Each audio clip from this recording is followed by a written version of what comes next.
5.11, 5.11, zero product property, ZPP. This is really a fancy way of us saying just find the x-intercepts. I'm not going to go over this review. We've done this plenty of times by now.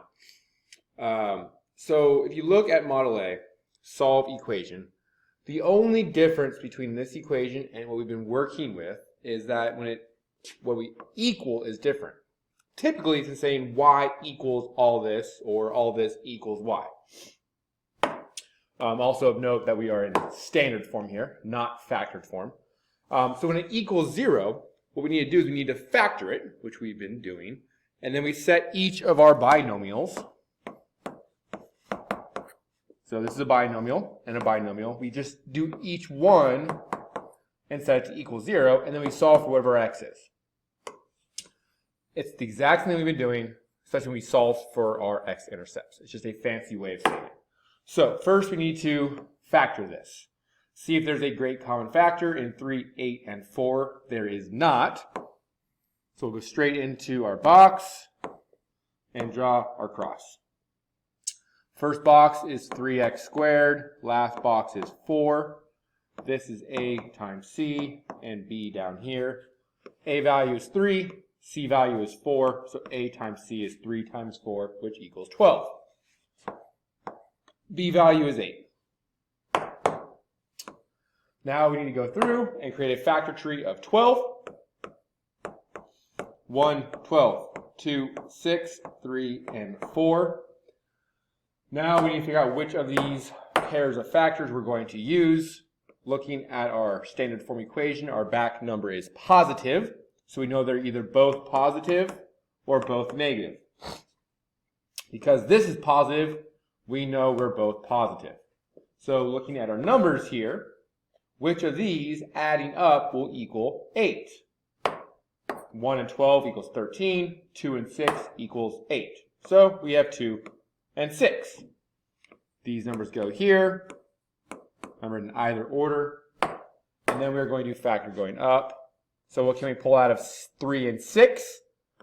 3. And then we have x squared and x, so we can pull out an x. Now we have 3x times what equals 3x squared. That is just x by itself. X times what equals 2x. That is positive 2. And finally 2 times what equals positive 4. Also positive 2. So we're going to take these factors over here where I'm running out of room. Plus 2, x plus 2 equals 0. Okay, remember, it's just like we're solving for x-intercepts. So now we're going to set each of these to equal 0. 3x plus 2 equals 0. To do this, the parentheses don't actually matter, just erase them.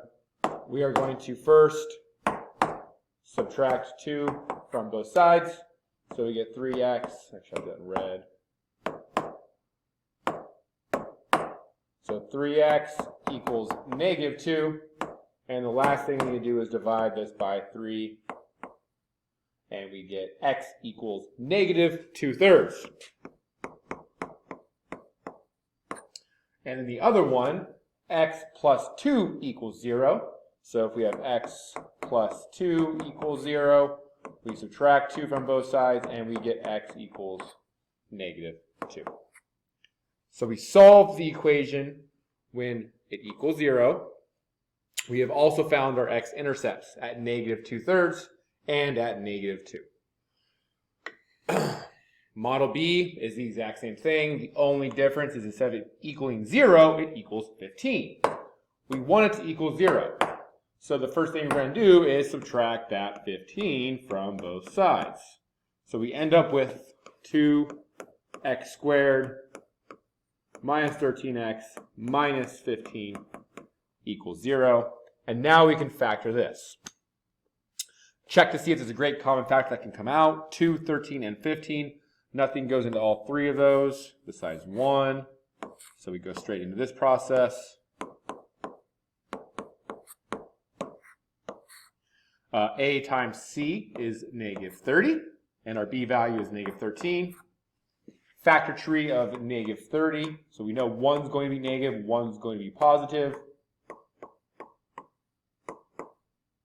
4 does not go into it, 5 does 6 times. So if 1's positive, 1 is negative, which of these adds up to negative 13? Well, let's just make our first one's negative and see what we get. Negative 1 plus 30 is 29.